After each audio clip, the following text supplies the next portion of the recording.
ಶಿಫಾಲಿ ನಿಗೂಢ ಸಾವು ಕೇಸ್ನಲ್ಲಿ ತನಿಖೆ ತೀವ್ರಗೊಂಡಿದೆ. ಮೆಡಿಕಲ್ ರಿಪೋರ್ಟ್ ಕಲೆಕ್ಟ್ ಮಾಡಿದ್ದಾರೆ.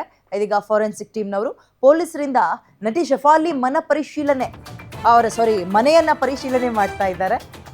ಶಿಫಾಲಿ ಪತಿ ಹಾಗೂ ಕುಟುಂಬಸ್ಥರ ಹೇಳಿಕೆಯನ್ನು ಕೂಡ ದಾಖಲು ಮಾಡಿಕೊಂಡಿದ್ದು ಅಲ್ಲದೆ ಶಿಫಾಲಿ ಮನೆ ಕೆಲಸದವರ ಹೇಳಿಕೆಯನ್ನು ಕೂಡ ದಾಖಲು ಮಾಡಿಕೊಳ್ತಾ ಇದ್ದಾರೆ.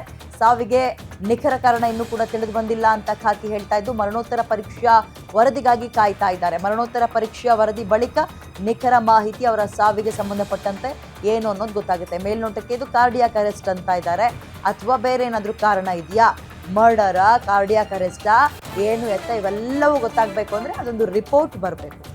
ಪೋಸ್ಟ್ಮಾರ್ಟಮ್ ರಿಪೋರ್ಟ್ ಬರ್ತಾ ಇದ್ದಂತೆ ಎಲ್ಲವೂ ಇರುವಂತಹ ಅನುಮಾನಗಳಿಗೆ ಉತ್ತರ ಸಿಗುತ್ತೆ.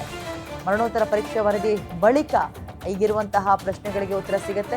ನಮ್ಮ ಕನ್ನಡದಲ್ಲೂ ಕೂಡ ಒಂದು ಹಾಡಿಗೆ ನೃತ್ಯ ಮಾಡಿದ್ರು, ಬಹಳ ಫೇಮಸ್ ಆದಂತಹ ಹಾಡು. ಪುನೀತ್ ಅವರು ಅಭಿನಯಿಸಿದ್ದ ಹುಡುಗರು ಸಿನಿಮಾ ಏನಿತ್ತು, ಬ್ಲೂಸ್ ಮದ ಯೋಗಿ ಅವರು, ಶ್ರೀನಗರ್ ಕಿಟ್ಟಿ ಆ್ಯಂಡ್ ಪುನೀತ್ ಅವರು ನಟಿಸಿದಂತಹ ಸಿನಿಮಾ. ಅದರಲ್ಲಿ ಒಂದು ಸಾಂಗಿಗೂ ಕೂಡ ನೃತ್ಯ ಮಾಡಿದ್ರು, ಬಹಳ ಹೆಸರುವಾಸಿಯಾಗಿದ್ರು. ಬಟ್ ಕಾರ್ಡಿಯಾಕ್ ಅರೆಸ್ಟ್ ಅಂತ ಮೇಲ್ನೋಟಕ್ಕೆ ಹೇಳಲಾಗ್ತದೆ. ಕಾರ್ಡಿಯಾಕ್ ಅರೆಸ್ಟಾ ಅಥವಾ ಬೇರೆ ಏನಾದ್ರೂನಾ ಅನ್ನುವಂಥದ್ದು ಚರ್ಚೆ ಆಗಬೇಕಾಗಿದೆ.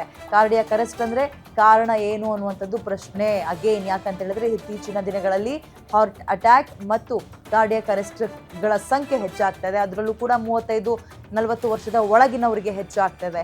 18 ವರ್ಷ ಮೇಲ್ಪಟ್ಟು 35-40 ವರ್ಷದ ಒಳಗಿನವರಿಗೆ ಅಂದರೆ ಯುವಕರು ಬಲಿ ಆಗ್ತಾ ಇದ್ದಾರೆ. ಹೌದು ಅನ್ನೋದಾದರೆ ಯಾಕೆ ಅನ್ನುವಂಥದ್ದು ಸ್ವಲ್ಪ ಬಹಳ ಗಂಭೀರವಾಗಿ ಚರ್ಚೆ ಆಗಬೇಕಾಗಿರೋ ವಿಚಾರ. ಅಥವಾ ಬೇರೇನಾದರೂ ಸಮಸ್ಯೆ ಇದೆಯಾ? ಕಾರ್ಡಿಯಾಕ್ ಅರೆಸ್ಟ್ ಅನ್ನುವಂಥದ್ದು ಕಣ್ಣೊರೆಸುವ ತಂತ್ರನ ಒಂದು ಸ್ಟ್ಯಾಂಡರ್ಡ್ ಸ್ಟೇಟ್ಮೆಂಟ್ ಕೊಟ್ಟರೆ ಕುಟುಂಬಸ್ಥರು ಏನಾಗಿದೆ ಅನ್ನುವಂಥದ್ದು ಇನ್ನು ಮುಂದಕ್ಕಷ್ಟೇ ಗೊತ್ತಾಗಬೇಕಾಗಿದೆ.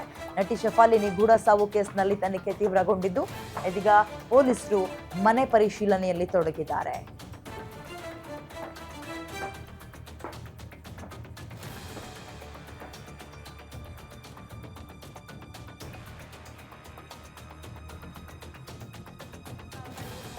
ಕೂಡ ತಿಳಿದು ಬಂದಿಲ್ಲ. ಮರಣೋತ್ತರ ಪರೀಕ್ಷಾ ವರದಿಗಾಗಿ ಖಾಕಿ ಕಾಯ್ತಾ ಇದೆ. ಈಗ ಮಗದೊಂದು ಕಡೆ ಮೃತ ನಟಿ ಶಿಫಾಲಿ ಅವರ ನಿವಾಸದಲ್ಲೂ ಕೂಡ ಪೊಲೀಸರು ತನಿಖೆಯನ್ನು ಮಾಡ್ತಾ ಇದ್ದಾರೆ. ಹಿಂದಿ ಸೇರಿದಂತೆ ನಮ್ಮ ಕನ್ನಡದಲ್ಲೂ ಕೂಡ ಒಂದು ನಟನೆಯನ್ನ ಮಾಡಿದ್ರು, ಒಂದು ಹಾಡಿನಲ್ಲಿ ಅದ್ಭುತವಾಗಿ ನಟಿಸಿದ್ರು.